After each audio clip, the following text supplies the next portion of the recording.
Il est 18h.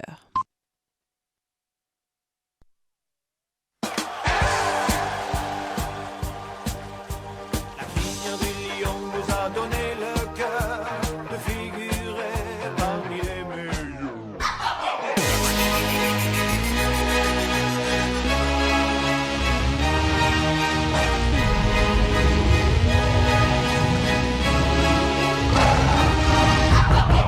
La crinière du lion, une couronne sur son encolure, symbole de l'empire, le roi des animaux d'un coup de griffe.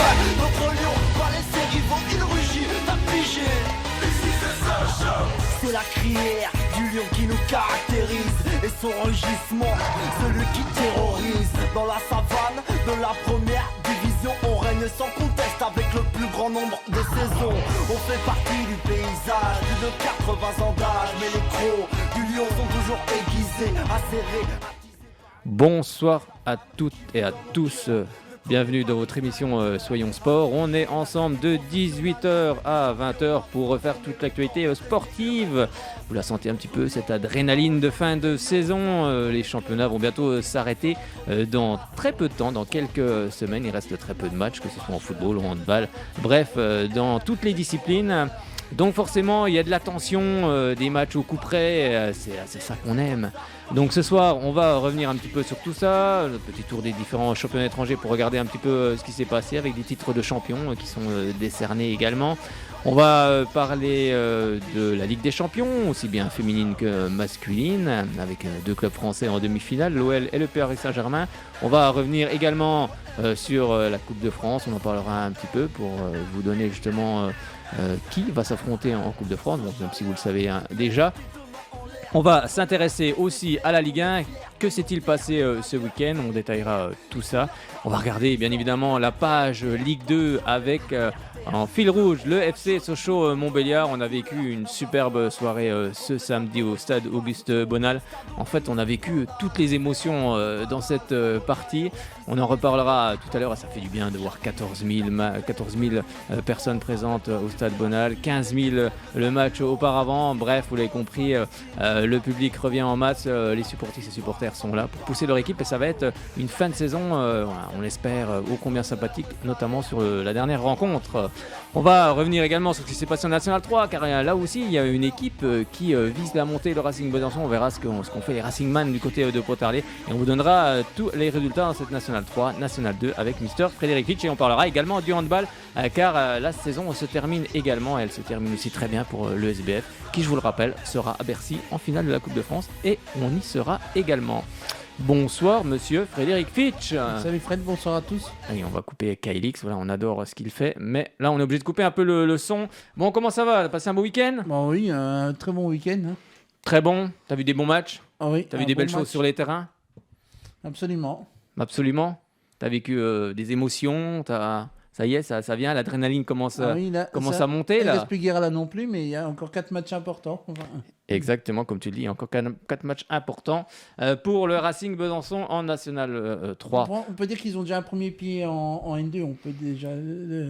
On va dire qu'ils ont un pied et puis quelques orteils. Il ne reste plus qu'à concrétiser, mais il y a aussi des matchs importants qui arrivent. On en reparlera justement dans cette deuxième partie d'émission.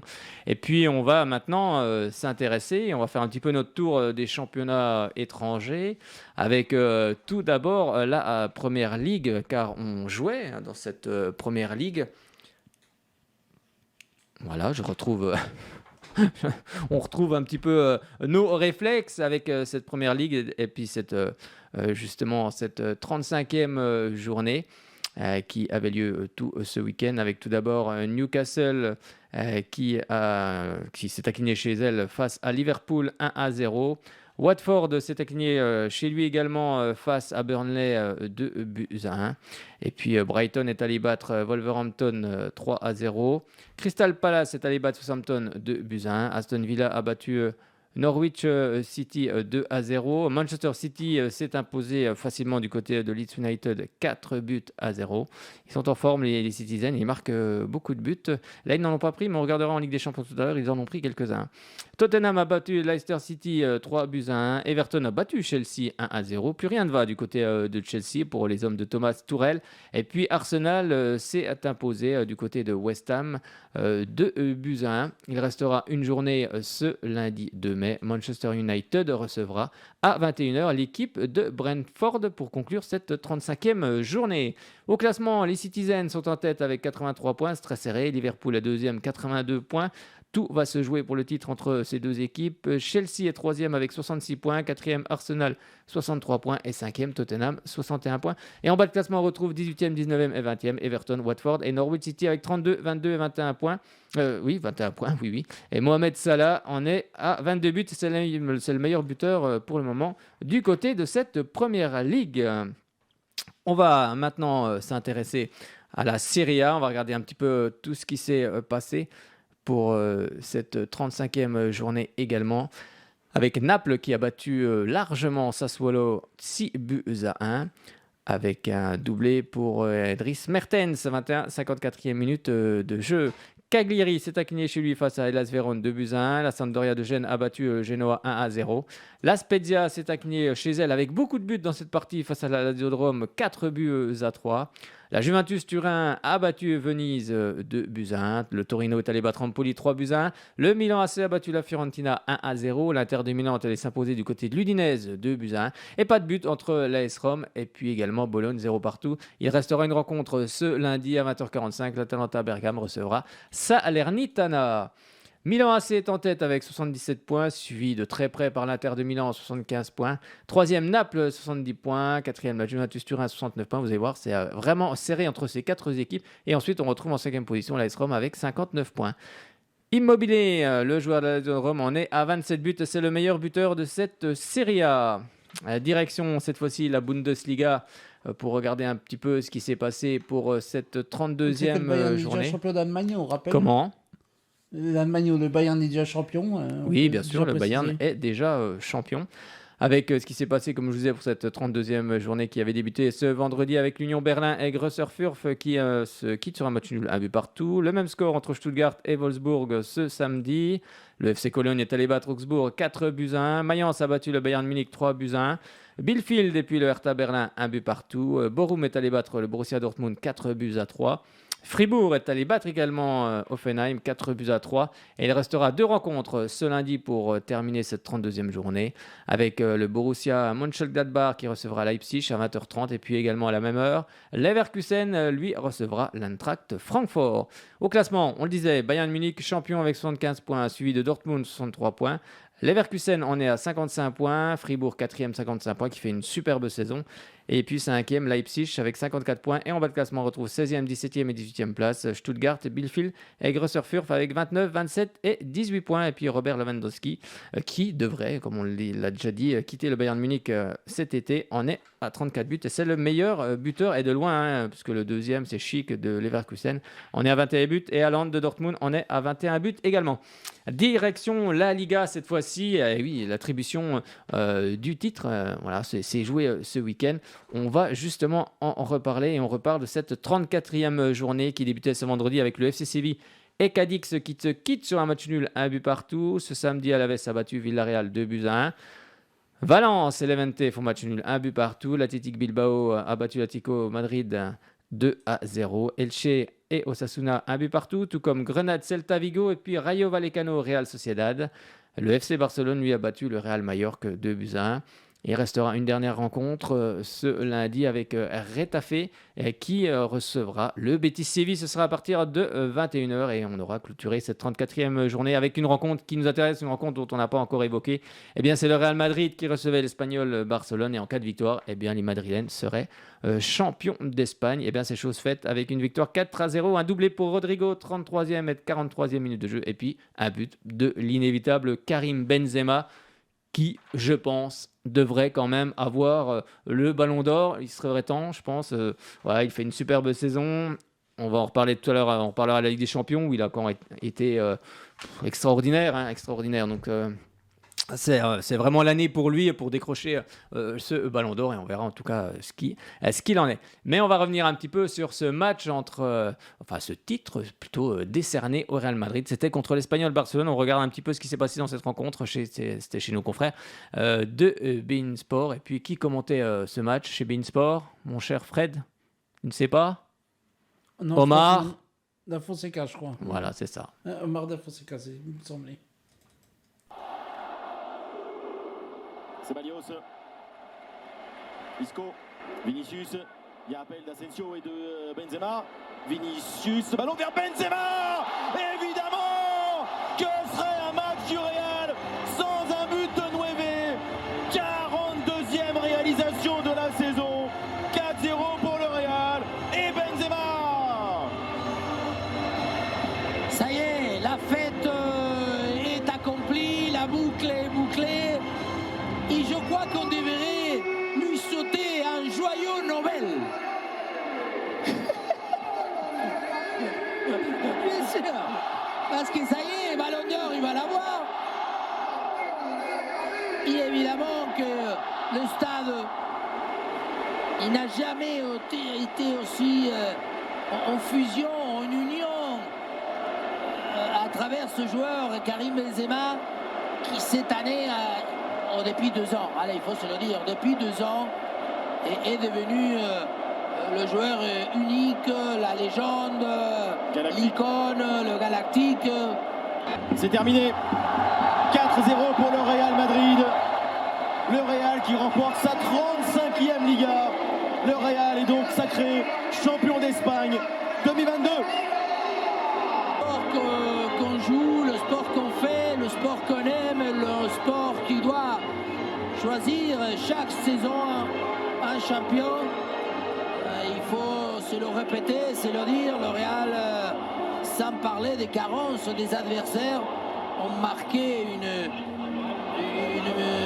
on parlait tout à l'heure, une véritable formule de toujours pouvoir se sentir fort et montrer la supériorité au moment où ils l'ont décidé.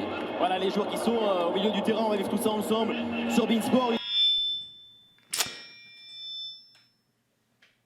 Voilà, il y a des petits Larsen dans les studios. Donc on va régler tout ça. Voilà, c'est parti. C'est donc le titre de champion d'Espagne pour le Real Madrid et peut-être le Ballon d'Or pour Karim Benzema. On l'espère en tout cas pour l'attaquant des Bleus.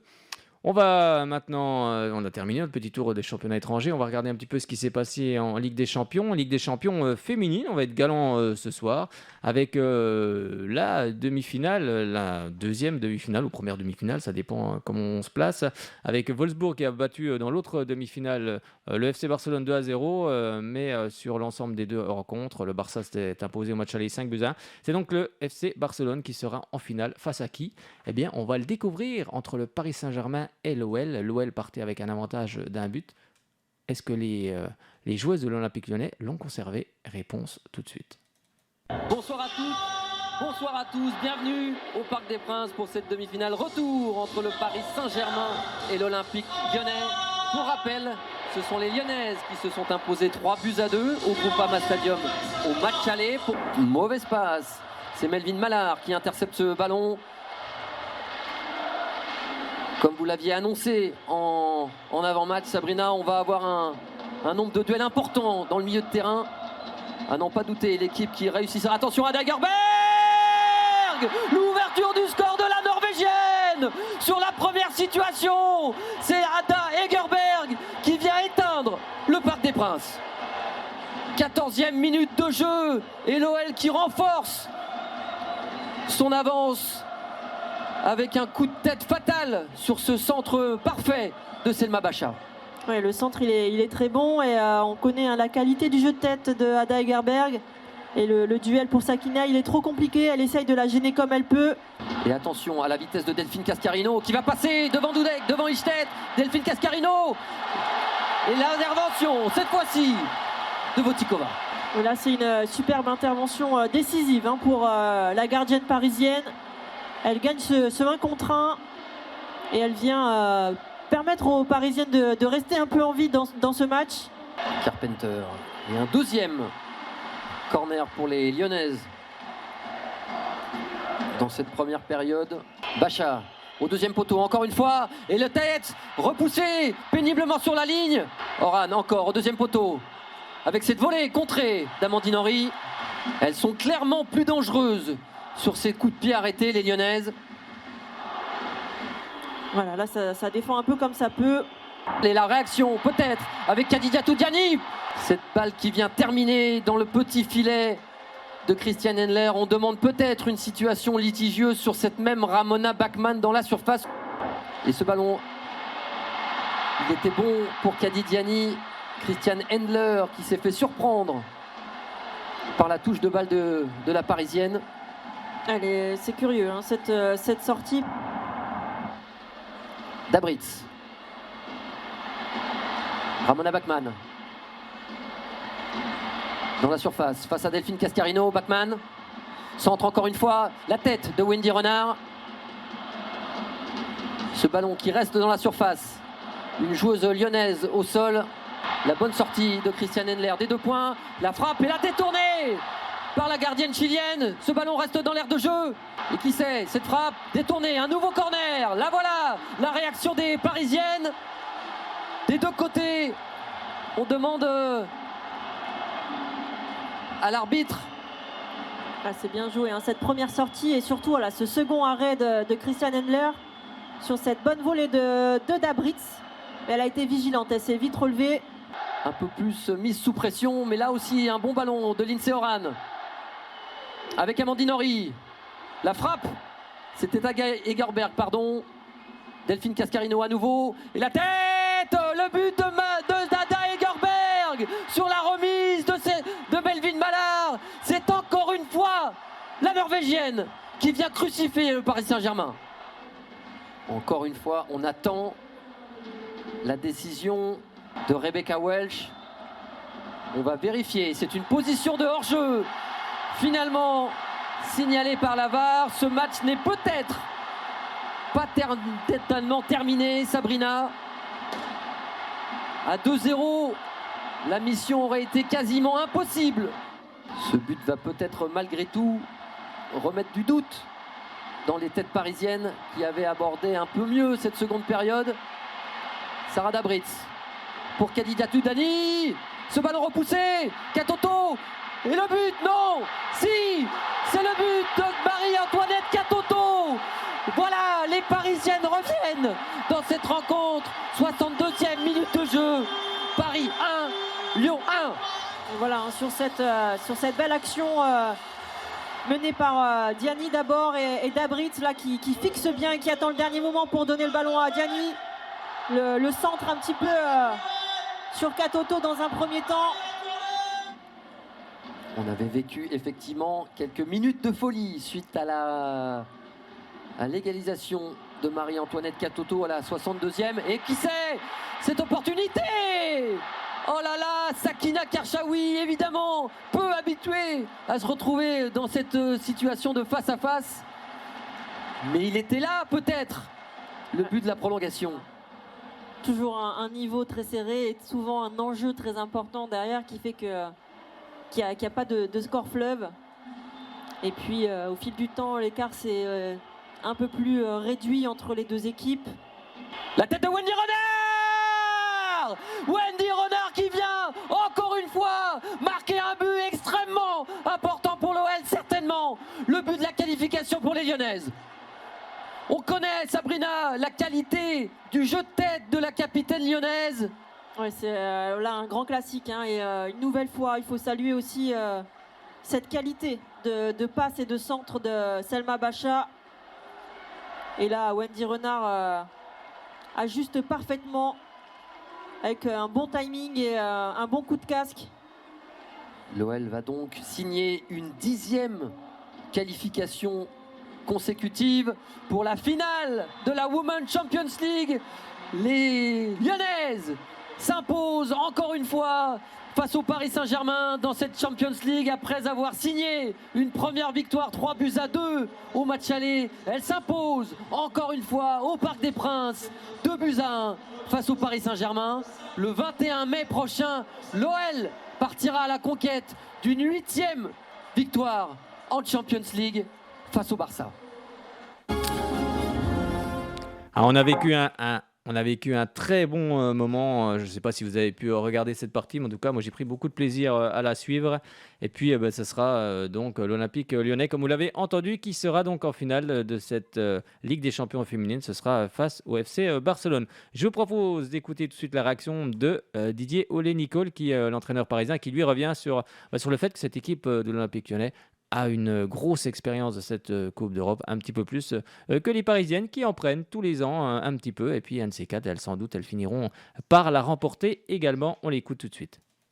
On connaît l'historique de Lyon et les titres qu'elles ont gagnés sur les 15 dernières années, en championnat et en Champions League. Donc, et on sait que dans le sport de haut niveau, dans le football, l'expérience est importante. J'ai entendu cette semaine 2 ou 3 joueuses lyonnaises qui disaient qu'elles avaient l'avantage, et à juste titre, d'avoir que des joueuses expérimentées, qui avaient connu ces événements-là, qui avaient gagné déjà la Champions League. Et nous, on a une équipe un peu plus jeune, mais on a aussi des joueuses maintenant qui ont l'expérience du haut niveau par leur sélection, par l'équipe de France pour 5 ou 6 filles, pour l'équipe du Canada, l'équipe de Suède, l'équipe d'Allemagne, etc., l'équipe de Pologne, de Suisse. Donc, elles ont l'habitude de se frotter au Gotha du football mondial. Donc, ça, c'est important. Et on se rend compte que l'écart entre les deux équipes n'a pas été important. Où nous, on a une vingtaine de joueuses, effectivement, avec 17-18 cadres et quelques jeunes, eh bien, ouais, Lyon a 4 ou 5 joueuses de plus dans le cadre des joueuses expérimentées.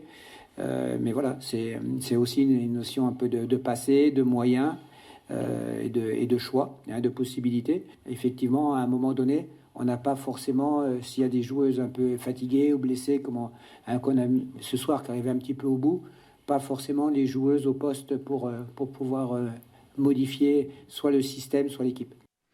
Et oui, c'était Didier Olé-Nicole, l'entraîneur de cette équipe parisienne. On espère aussi que la division 1 Arkema va également progresser dans le sillage des joueuses du Paris Saint-Germain et également de l'Olympique lyonnais pour que ça fasse à terme un superbe championnat, ce qui est déjà le cas, mais qu'il progresse encore.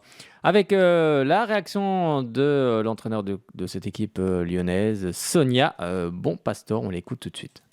Mon analyse sur l'ensemble des 2 matchs, c'est qu'on mérite cette qualification en finale.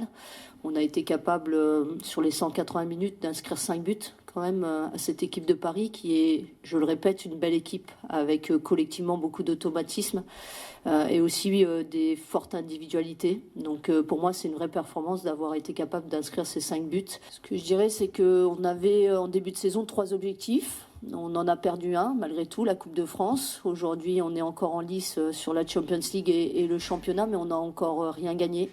Donc forcément, il nous reste du travail. Après, Lyon est une équipe qui a beaucoup de talent et du coup, un club aussi qui est très ambitieux. Donc forcément, on a envie d'atteindre ses objectifs.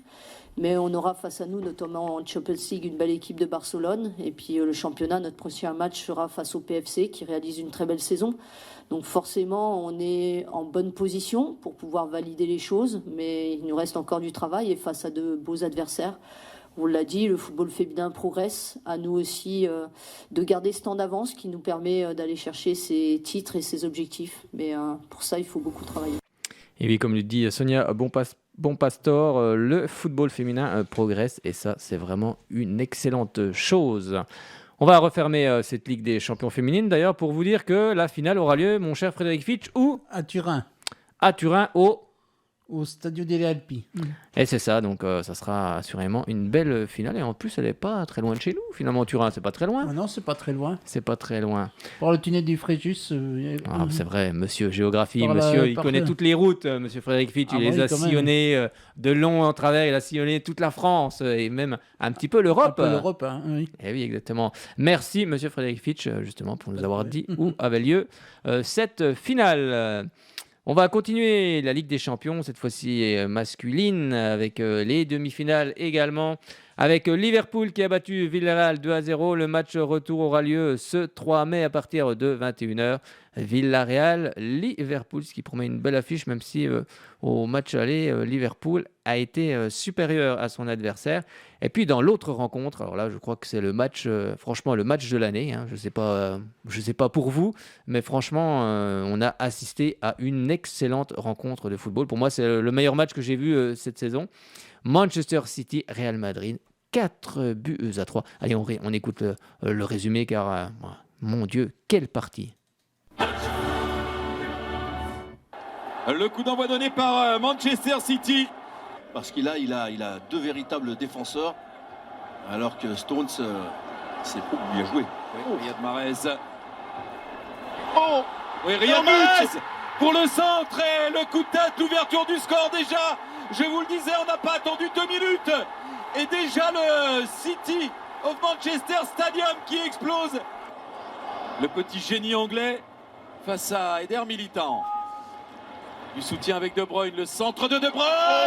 Ils sont tous les deux. Seul, il y avait Gabriel Jesus, il y avait Bernardo Silva, c'est Gabriel Jesus qui se met à son compte. Allô la lune, ils sont dans l'espace. Il donne surtout la sensation d'être souvent à la limite. Oui. La reprise Benzema. Et Karim Benzema, évidemment. Karim Benzema qui redonne espoir, qui réduit l'écart. C'était plus un ballon posé, déposé. Le bon pressing de Fernandinho qui poursuit son effort. Foden, Phil Foden pour le 3-1. Les voilà récompensés, le voilà récompensé. Ils méritent d'être tous récompensés quasiment. C'est incroyable. Il y a un gros pressing, ils veulent enfoncer le clou. Les joueurs de Manchester City, Vinicius, cette fois qui échappe à Fernandinho. Et allez savoir si le Real ne va pas refaire le coup. Deuxième poteau, il y a Rodrigo. Vinicius tout seul. Tout seul, Vinicius qui cette fois a pris le dessus. Ce match est complètement fou. Il a récupéré un ballon improbable à 70 mètres du but adverse et c'est étonnant qu'il ait pu traverser toute l'équipe de City. Zinchenko. Allez, boum. Oui, il a fait mine de frapper. Stoppé régulièrement. Il laisse l'avantage. Bernardo Silva qui est allé nettoyer la lucarne de Thibaut Courtois. Suite à cette grosse faute, il allait siffler Isvan Kovac. Il s'est ravisé, il a laissé l'avantage. Mais ça a créé un temps mort dans la défense madrilène. Et ça fait 4-2. Ouais, c'est la responsabilité qu'il a prise. Bien frappé. Oh la main, oh la main. Oh la main. Penalty. Oui. Penalty. Vous voyez ici, qui est-ce qui est responsable de ça? La tête d'abord. Ouais, mais il touche de la tête d'abord. Ouais, donc il ne sera pas sifflé. On a vu ça l'autre fois et ça a été sifflé. Benzema. La Panenka sur Ederson. Un doublé et c'est 4-3 désormais. Et fin de cette rencontre, fin de cette première manche entre Manchester City et le Real Madrid. Quel match, et encore un doublé pour Karim Benzema. Alors là, franchement, si on lui donne pas le ballon d'or, moi, franchement, je ne comprends plus rien. Mais bon, après, on sait que voilà, c'est des votes et puis tout peut basculer. Mais là, franchement, il le mérite vraiment pour la saison qu'il fait. Et depuis 2 saisons même, il est vraiment au top niveau. Et puis du côté de Madrid, il enfile les perles dans les buts adverses. On va écouter tout de suite la réaction de Carlo Ancelotti, l'entraîneur de cette équipe du Real Madrid, tout en français. Carlo, je vais vous poser la même question qu'après le match de Chelsea. Comment ça va, les émotions, le cœur? Non, bien, bien. C'était un grand match de football. C'est vrai qu'on doit défendre meilleur. Avec le ballon, on a fait de bonnes choses. On a la deuxième mi-temps à Madrid et on a beaucoup de confiance. Est-ce qu'elle vous surprend encore, votre équipe, par sa capacité à réagir, à rectifier les choses quand c'est compliqué? Non, pas de surprise. C'était un match difficile. Ça c'est normal, il est en semi-finale de Champions League, alors à ce moment, tous les matchs sont très très difficiles. Manchester City, il est une grande équipe, mais on a la deuxième mi-temps qu'on peut jouer à notre maison et on peut faire bien. Justement, est-ce qu'on va avoir autant de buts la semaine prochaine à Madrid? C'est possible? Je ne crois pas. On ne veut pas prendre 4 buts. Il est trop. C'est sûr qu'on doit défendre meilleur. Merci. Merci. Et oui, forcément, il n'a pas envie d'en prendre 4. Et puis, du côté, on va écouter tout de suite Bernardo Silva. Lui, un 0-0, ça lui va bien, hein, Bernardo Silva, qui a évolué en Ligue 1, je vous le rappelle, du côté de l'AS Monaco. On l'écoute tout de suite. Bernardo, on a vu un match de dingue. Comment vous pouvez sortir avec seulement un but d'avance après un match pareil? Oui, un peu frustré pour avoir pas gagné par plus, mais bon, je pense qu'on a fait un très bon match. On a très bien commencé, on a pressé, on a créé des occasions, mais il fallait conserver mieux l'avantage qu'on a eu 3 fois. On a eu 2 buts d'avantage, mais bon, c'est la Champions League. On sait aussi les joueurs que le Madrid ils ont devant, avec spécialement Benzema et Vinicius qui nous font beaucoup de mal. Mais bon, c'est toujours un bon match pour nous, un bon score. On ne gagne pas par un but, mais c'est seulement 90 minutes. Il nous reste un match à Madrid. On sait que ça va être pas facile, mais on va jouer pour gagner à Madrid encore. Qu'est-ce qu'elle a de spécial, cette équipe du Real? Souvent, on a l'impression qu'elle est au bord du gouffre et puis elle revient toujours. Bon, on a vu contre le Chelsea, contre le PSG, c'est une équipe qui n'a pas besoin de beaucoup pour te faire mal. Aujourd'hui encore, je pense qu'on a créé beaucoup plus d'occasions que Madrid. Et voilà, 4-3 seulement, c'est un match serré. C'est une équipe spéciale dans ça parce qu'ils ont du talent devant pour faire beaucoup avec pas beaucoup. Et voilà, on sera à Madrid pour être fort et pour essayer d'être encore une fois dans la finale de Champions League. Un mot sur votre but qui est magnifique. Tout le monde s'est arrêté de jouer, on a l'impression, sauf vous. Bon, l'arbitre, il n'a pas sifflé, moi je continue. Je suis très content pour aider l'équipe. Et voilà, j'ai eu de la chance de l'avoir mettre aussi très, très cadré. Et bon, je suis content. Faudra marquer là-bas, il y aura beaucoup de buts encore dans ce match retour ou pas? Bon, j'espère que non, j'espère qu'il y a 0 but, comme ça on passe. Non, je sais pas. On va tout donner pour gagner le match et pour avoir une place à Paris pour jouer encore une fois la finale. Merci Bernardo, à la semaine prochaine. Et oui, il aimerait bien avoir le 0-0. Bernardo Silva, oui, Fred, tu nous disais, je crois que Carlo Ancelotti, c'est le 4 gagnant, puisqu'il a gagné 5 titres de tous les championnats principaux en Europe. Que ce soit la Première Ligue, la Serie A, la Ligue 1 avec le PSG en 2013, la Bundesliga avec le Bayern en 2017, la Liga, c'était la première fois cette année, avec Chelsea donc en 2010, avec le Milan AC en 2004 aussi. Et puis la Ligue des Champions. La Ligue des Champions avec le Milan AC et déjà avec le Real Madrid en 2014. Et avec le Milan AC 2 fois en 2003 et 2007. Et bien voilà, un palmarès qui en ferait rêver plus d'un. Direction l'Europa League, juste pour vous dire qu'il y aura des matchs ce 5 mai. Avec Glasgow Rangers, Leipzig, à savoir que Leipzig mène d'un but. Et puis il y aura également Francfort-West Ham. À noter que Francfort s'était imposé du côté de West Ham 2-1. Donc les deux rencontres auront lieu ce 5 mai à partir de 21h. Avec des matchs aussi également en Conference League avec justement Feyenoord-OM. C'était la semaine dernière où l'OM s'est incliné 3-2 avec des buts largement évitables. Et puis on va retrouver cette semaine OM Feyenoord. Ce sera donc ce jeudi également. Eh bien, je vous propose d'écouter la réaction de Valentin Rongier. C'était donc la semaine dernière lors du match aller du côté des Pays-Bas. Non, perdu, je dirais pas ça. Surtout qu'on savait qu'ils allaient presser. Voilà, on a essayé de ressortir malgré ça. Peut-être trop. On aurait dû avoir la personnalité pour se dire il faut qu'on allonge et qu'on joue les seconds ballons parce que parfois ça fait partie du football aussi, chose qu'on n'a pas réussi à faire. Maintenant, ça sort plutôt bien. Il y a 3-2 et il y a un match retour qui sera très important. Bien sûr qu'on en est capable. Je pense qu'on l'a vu en deuxième période. Voilà, on a une semaine pour travailler ce match. Il y a un match très très important pour nous aussi dimanche, donc on va d'abord préparer ce match-là, mais il y a forcément des choses positives et on a trouvé le moyen de les mettre en difficulté aussi, donc il va falloir appuyer là-dessus et aussi voir comment régler ce problème qu'on a eu aujourd'hui, c'est-à-dire énormément de ballons dans notre dos. C'est un moindre mal, oui. Après, on n'est pas venu ici pour faire un résultat potable, on était venu là pour gagner.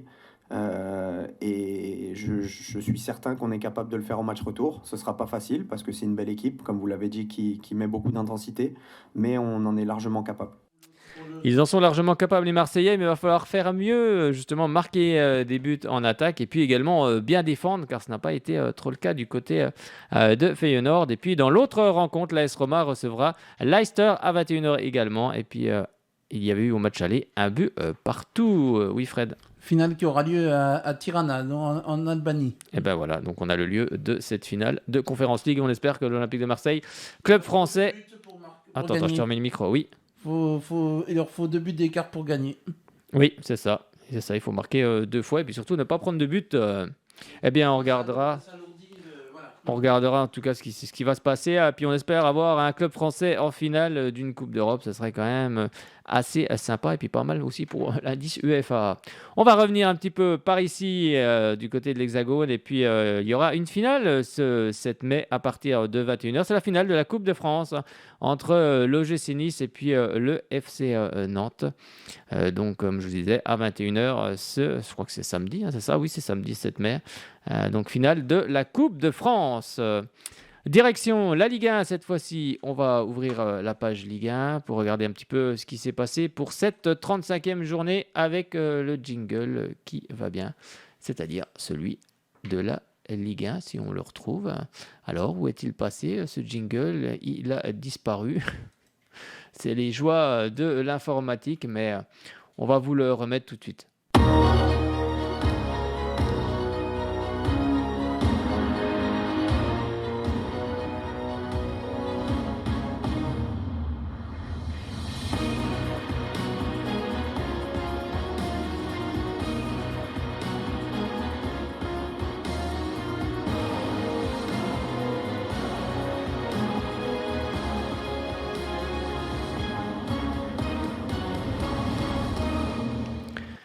C'est parti pour cette Ligue 1 et surtout cette 35e journée avec tous les résultats. Ça commençait déjà ce vendredi avec la rencontre entre Strasbourg et le Paris Saint-Germain du côté du stade de la Méno, bien rempli avec une superbe ambiance.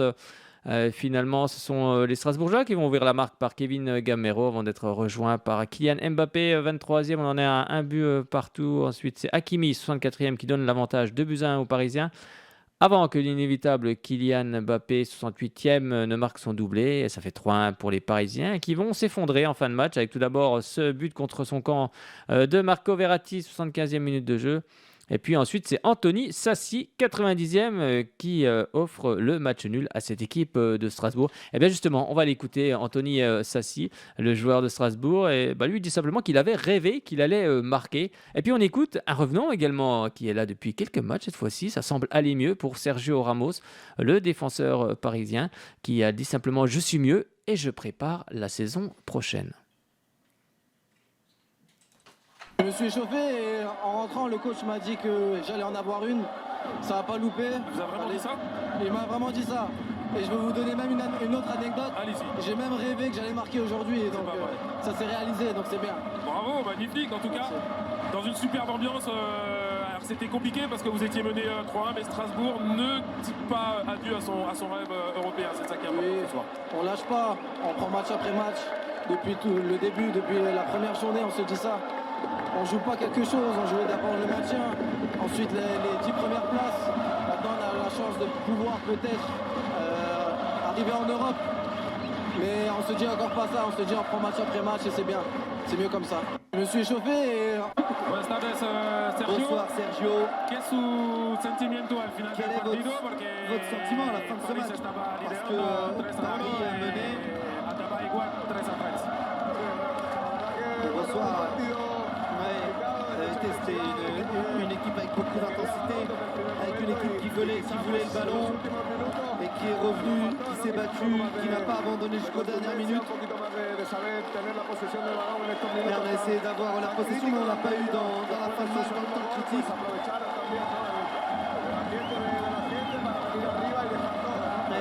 Mais l'ambiance ici a tout fait.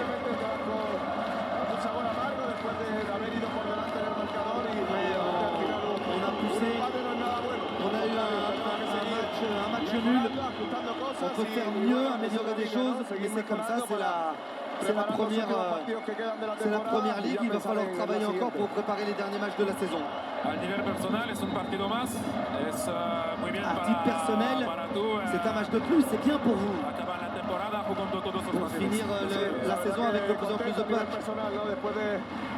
Le plus important, c'est pas moi, mon cas personnel. Mais voilà, je suis content d'être de retour, de revenir, de bien récupérer, de jouer beaucoup de matchs, des matchs importants. Et je vais essayer de retrouver mon meilleur niveau pour la fin et puis pour la saison prochaine, mieux préparé que cette année. Et je vois que le travail est une récompense pour ça. Mon plaisir, c'est de jouer au foot.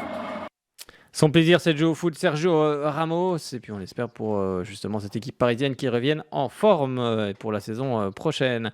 On part ce samedi du côté... on part pas, on reste ici à Besançon, mais on va aller du côté du stade Bollaert avec Lens qui recevait Nantes. 2 buts partout dans cette partie, avec tout d'abord Moses Simons qui à la 8e minute ouvre le score pour cette équipe de Nantes. 32e minute de jeu, il récidive, 2-0 pour Nantes. Et finalement, les Lensois vont revenir en fin de partie grâce à David Costa à 67e minute de jeu et puis grâce à Arnaud Kalimuendo, 81e sur penalty. 2 buts partout, on en restera là avec les réactions d'Arnaud, justement Kalimuendo, le joueur qui a été formé du côté du Paris Saint-Germain. Il dit simplement: notre force, c'est le public. Et puis Marcus Coco, le Nantais, on a perdu le fil de cette rencontre. C'est ce qu'il a dit justement à la fin de cette rencontre. Arnaud, à 10 contre 11, face à une équipe de Nantes qui mène 2-0, c'est incroyable.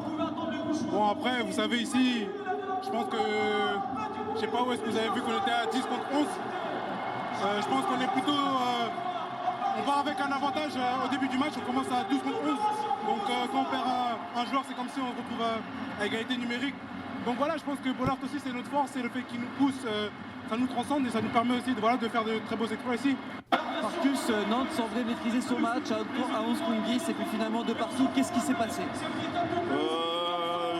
Je dirais qu'on a perdu le fil au fil du match, même si on avait l'impression d'être bien. Et c'est quelque chose sur lequel on doit travailler. Et je pense qu'on a manqué de sérieux sur la fin.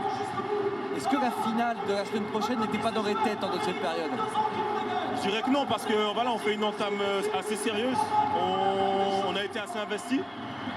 Après, il y a eu de la fatigue, je pense. Il y a eu beaucoup de fatigue, même si on était à 11 contre 10. Et on a manqué de lucidité sur la fin de match. Merci beaucoup. Non.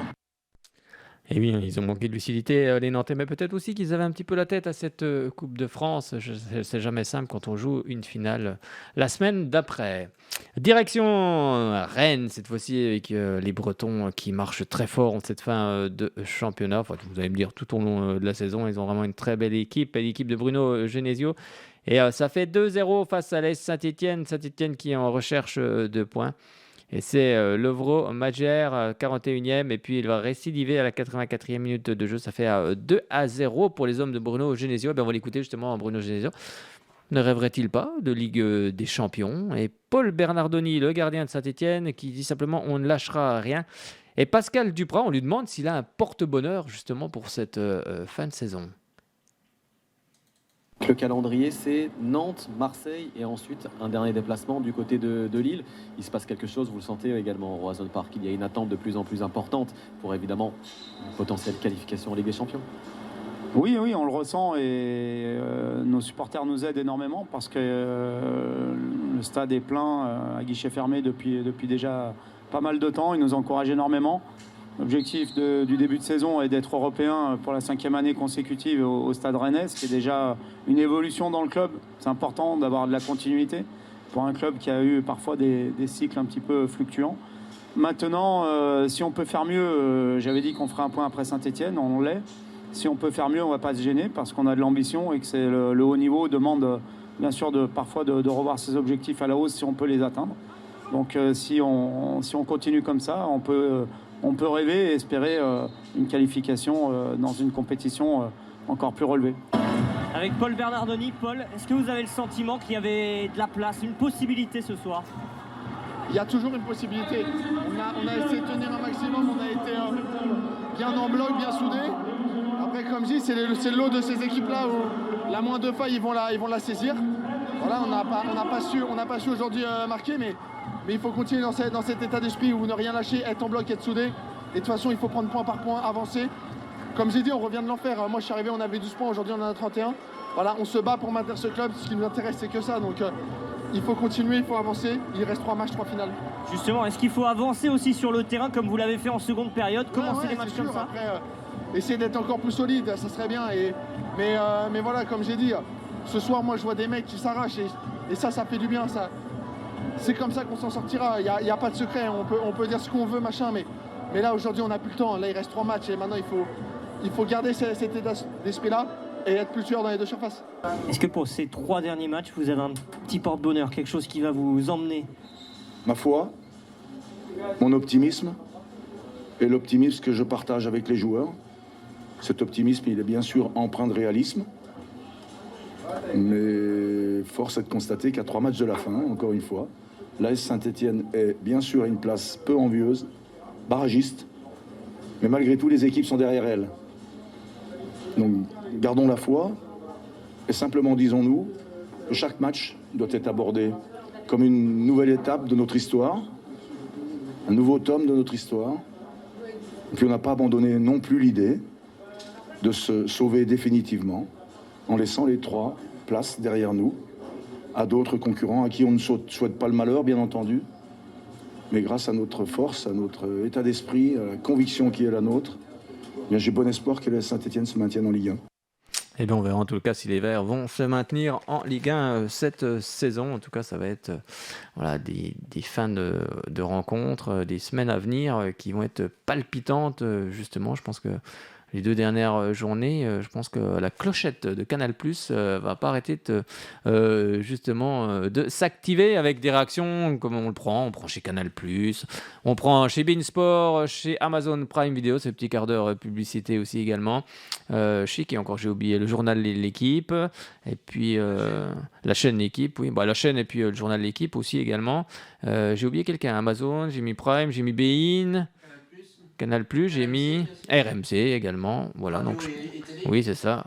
Donc je pense que j'ai tout dit. Radio et télé, c'est bien ça. C'était le petit quart d'heure publicité, oui, car on prend toutes ces réactions un petit peu partout. On va continuer un petit peu cette Ligue 1 avec ce match à 13h entre Troyes et Lille. Lille qui doit se rassurer et qui ne s'est pas forcément rassuré dans cette partie avec 3 penalty, avec un doublé pour Florian Tardieu, que l'on connaît bien du côté du FC Sochaux et Montbéliard et qu'on apprécie également, qui a marqué à la 43e et 86e minute de jeu sur penalty. Et puis Ike Ugbo, 55e sur penalty également pour cette équipe de Troyes. Ça a été un véritable calvaire pour cette équipe de Lille. Et on va écouter la réaction de Julian Biancone. On fera les comptes à la fin, c'est ce que dit le joueur de Troyes. Et puis Jocelyn Gourvenec, vous allez voir, il s'en prend à l'arbitrage. Et en fait, j'ai l'impression que tout le monde s'en prend un petit peu à l'arbitrage toutes les semaines. Peut-être qu'il y a des choses à améliorer, notamment sur les mains dans la surface. Mais là, après, c'est très compliqué. On a fait un pas, on fera les comptes à la 38e journée, c'est ce qu'on dit toujours. Et quand on sera maintenu mathématiquement, on pourra dire qu'on l'est. Aujourd'hui, on a fait le boulot, on a réussi ce qu'on voulait faire. Mais voilà, on a encore 3 matchs et on espère être tranquille le plus tôt possible. Et on va travailler dur pour ça. Et on va garder cette mentalité parce que les mecs aujourd'hui, ils ont été au top. Il faut arrêter de parler de classement, il faut arrêter de parler de points, d'Europe, parce que c'est contre-productif. Il fallait surtout qu'on... Après nos 4 matchs, 4 derniers matchs manqués, avec simplement 2 nuls et 2 défaites, il fallait refaire un gros match, regagner un match, retrouver des sourires dans le vestiaire, être fier de notre match, qui a été dur, sûrement le plus dur de la saison. Ça a été un scénario très violent, comme vous dites, cruel, bien sûr, et qui s'explique, je pense, de 2 manières. Il y a 2 temps, à mon sens, dans le scénario du match, qui impactent directement le match. Et d'abord 2 décisions mauvaises de l'arbitre. D'abord sur Bourak, parce qu'il y a pénalty sur Bourak, avec le pied en avant de Biancone, qui touche le ballon mais qui touche le pied. Et un pied en avant à 1,50 m de haut, c'est pénalty. Et puis le deuxième élément, c'est qu'il y a une simulation manifeste de Dingomé, qui n'est pas touché, alors que lui ne la voit pas, je peux comprendre, mais qu'à la VAR, on valide le penalty, c'est incompréhensible pour moi. Donc ça, c'est le premier temps qui impacte directement le résultat et le fait qu'on soit mené à la mi-temps. Et puis le deuxième temps, c'est nous qui nous mettons à la faute, très clairement, d'abord par Renato. Voilà, prend un jaune puis rouge. Donc on est à 10 et mené. Il y a le penalty, puis il y a le deuxième carton rouge qui, je trouve, est sévère également. Mais on n'a pas montré de contrôle émotionnel que réclame ce genre de match. La frustration a pris le dessus et c'est là-dessus qu'on s'est mis à la faute. Et ça, on peut s'en prendre qu'à nous-mêmes. Et oui, vous l'avez entendu, Jocelyn Gourvenec, pas très content après l'arbitrage. On va regarder les rencontres qui avaient lieu à 15h avec Brest qui a battu Clermont 2-0. Reims est allé s'imposer du côté de Lorient 2-1. Monaco a battu Angers 2-0. Match nul entre Montpellier et Metz, 2 buts partout, alors que c'est Metz qui menait dans cette rencontre 2-0. Décidément, quand on est mal classé, la confiance n'est pas là. On va écouter tout de suite la réaction de Louis Mafuta de Metz. Vous allez voir, il est complètement dépité. Montpellier revient à égalité. Quel sentiment prédomine ? Frustré, à l'image de la saison. Je crois qu'ils mettent... je sais pas comment on fait pour lâcher. Je sais pas. Pas de mots. C'est souvent en plus en toute fin de match que vous craquez comme là, une glissade et finalement... Exactement, à l'image de la saison, on prend 2 buts dans les 10 dernières minutes. Normalement, c'est là où on doit être les plus forts mentalement. Malheureusement, on a lâché aujourd'hui. Très déçu. C'était un peu le match de la dernière chance pour rester en Ligue 1. Avec cette victoire, il y avait peu de chance, mais vous auriez pu y croire encore. Là, match nul. Exactement, on aurait pu y croire. Il fallait y croire jusqu'à la fin. Malheureusement, on a raté encore le coche aujourd'hui. Ça va être dur. Vous vous sentez touché, je vais vous laisser. Merci beaucoup. Et oui, il est très touché, Louis Mafuta. Forcément, on le serait à moins. Quand on va peut-être bientôt se faire reléguer en Ligue 2. Le match à 17h05, c'était celui entre Bordeaux et Nice. Bordeaux qui doit absolument prendre des points pour se sauver. Eh bien, ce ne sera pas sur cette rencontre car c'est Nice qui va s'imposer 1-0, la plus petite marge en termes de score, mais ça suffit. Andy Delors, 74e minute de jeu. Et on va écouter la réaction de Joshua Guilavogui qui lui dit simplement il reste 3 matchs. Et puis Dante également qui lui parle de Bordeaux qui est un grand club car il connaît bien Joshua Guilavogui. Justement, ils ont eu quelques... Voilà, Dante a eu quelques petits mots sympas juste avant l'interview de chez nos confrères de Canal+. C'est pas assez. On veut prendre les 3 points à domicile, on connaît notre championnat. Notre championnat, il est avec les équipes qui sont juste au-dessus de nous. Et en vue des résultats, on avait encore un bon coup à faire. Je pense qu'aujourd'hui, on ne fait pas si mauvais match que ça, mais pour gagner, c'est pas suffisant. Techniquement, on n'est pas propre. Donc, quand on se crée des situations, après, il suffit de mettre un bon centre, un bon ballon devant le but, et ça n'arrive pas, et après, ça devient compliqué. Et après, on voit aussi que quand on est dedans, on manque de chance, comme ce but qu'on encaisse. Donc voilà, encore une fois, c'est dur. Il reste 3 matchs, il faut en gagner 2, c'est ça?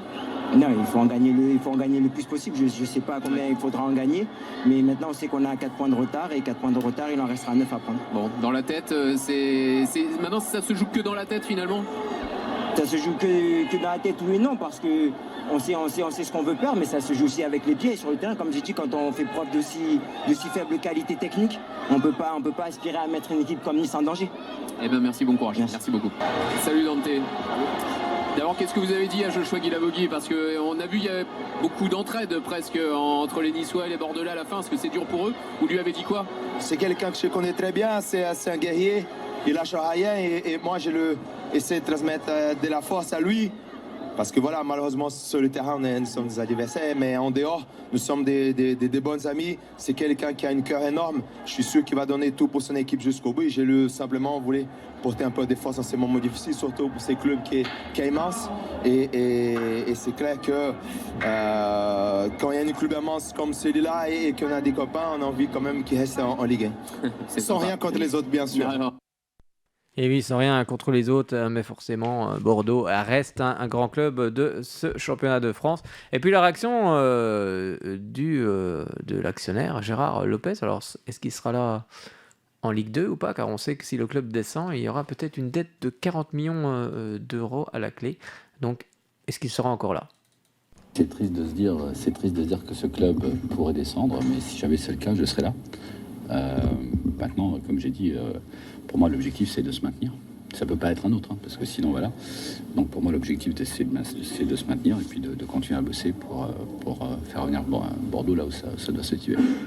Individuellement, c'est des joueurs qui peuvent jouer quand même dans beaucoup d'équipes en Ligue 1. Le problème, c'est que clairement, collectivement, il y a... Vous savez, dans une équipe de foot, dans tous les sports collectifs, il y a un cerveau individuel et un cerveau collectif. Et nous, clairement, le cerveau collectif, il n'y est pas. Mais ça, c'est pas un secret. Sinon, on serait pas 19e, et surtout, on ne serait pas capable de se faire rattraper à 2-0, je sais pas, moi, 3, 4, 5 fois cette saison. Et à chaque fois pour des raisons différentes. C'est-à-dire qu'il y a des fois, effectivement, il y a un coup de malchance, mais il y a souvent, on lâche, et on ne sait pas trop... Même les joueurs ne savent pas pourquoi ils lâchent. Et c'est ça qui attriste, en fait. C'est que... Voilà, moi je peux taper sur tout le monde et croyez-moi, j'ai pas exactement beaucoup de filtres, mais voilà, à un moment donné, c'est pas ça qu'il faut faire. Je pense pas. Et oui, c'était donc Gérard Lopez, enfin pas l'entraîneur, non, l'actionnaire de cette équipe de Bordeaux. Alors mon cher Fred, vous avez trouvé quelque chose sur les 40 millions d'euros justement de Bordeaux en cas de descente? Alors est-ce qu'il a quelque chose? Est-ce qu'il a trouvé quelque chose? Non, ça pianote, mais ça trouve pas. Vous le verriez, il est concentré là. Oh purée, il a l'œil du tigre, concentré. Bon, on trouve pas, hein. Non. Ouais, on trouve pas. Allez, on va passer à... on en reparlera juste après si je te trouve quelque chose. On passe à l'Olympique de Marseille, car après, on a une grosse actualité Ligue 2 également, avec vous, toutes et tous. Donc, pour commencer à prendre vos combinés, 03 81 50 67 51. Vous pouvez déjà nous appeler, et on vous rappellera, vous laissez votre numéro, et on peut aussi vous rappeler, donc n'hésitez pas. OM-OL, c'était le choc des Olympiques qui a tourné en faveur des Lyonnais dans cette partie. Avec un but signé Loukeba, 55e minute de jeu. Ensuite, c'est Moussa Dembélé, 76e minute de jeu. Un but, vous allez l'entendre, un petit peu controversé, mais but quand même. Et puis ensuite, c'est Karl Toko Ekambi à 88e minute de jeu qui va parachever ce score large de cette équipe de Lyon du côté de l'Olympique de Marseille. 3-0. Du côté des réactions, la réaction de Jorge Sampaoli qui lui dit on a une échéance importante jeudi, et vous allez voir, il remercie les gens de leur soutien. Et puis du côté de Lyon, Peter Bosz qui revient sur le fait que cette victoire fait beaucoup de bien, surtout que l'OL a connu des passages compliqués cette saison. Sí, decepcionado. Oui, je suis déçu, c'est le mot. Sincèrement, je veux saluer le comportement des gens.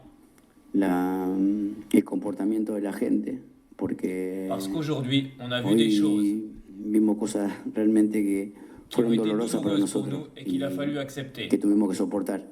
Así que bueno, pero no. Il n'y a rien à faire là-dessus. Il faut penser à jeudi Esto para et à nosotros no conserver tiene notre ningún avance. tipo de solución. Nosotros tenemos que pensar en el jueves, mantener la distancia que tenemos. Estamos jugando muchas cosas importantes. On espère ne pas Esperemos revivre ce genre de choses. que de cara adelante se evalúen este tipo de condiciones porque ya nos costó con Ça París, nous a déjà coûté ahora contre nos Paris, cuesta ça acá. nous coûte ici. Me parece que tenemos que Je pense unificar qu'il faudra criterios unifier les para que critères. nadie salga perjudicado, como el ON salió perjudicado hoy. C'est le cas pour l'OL. Oui, c'est toujours possible. J'ai dit ça aussi avant le match. Mais bien sûr, gagner ici, ouais, c'est une bonne chose. Je pense que le premier but a beaucoup changé parce qu'après Marseille, il a joué plus devant, plus ouvert et je pense qu'on a très bien joué le contre. On était solide en défense, mais le premier mi-temps aussi. Et c'est vrai, le premier mi-temps, pour les spectateurs, c'était pas spectaculaire. Parce que nous, on a perdu trop de ballons faciles. On a très mal joué le contre. Et Marseille, il n'a pas vraiment joué en avant. Donc, c'était un peu un match pour vite oublier. Mais le deuxième mi-temps, je pense qu'on a très bien fait, vraiment. Je ne sais pas, je n'ai pas vu les images, donc toutes les... J'ai aucune idée. Dis-moi, c'était comme ça ou pas? C'est litigieux, mais si vous les avez pas vus... Non, j'ai pas vu.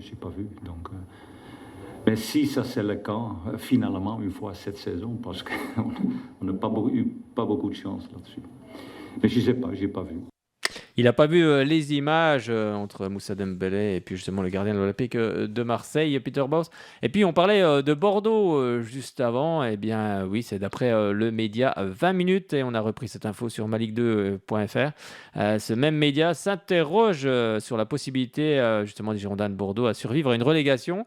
Ce n'est pas totalement infaisable. Il y a une possibilité de monter un business plan, même s'il va falloir que les planètes s'alignent, estime un proche de la direction à l'optimisme, je vais y arriver, mesuré.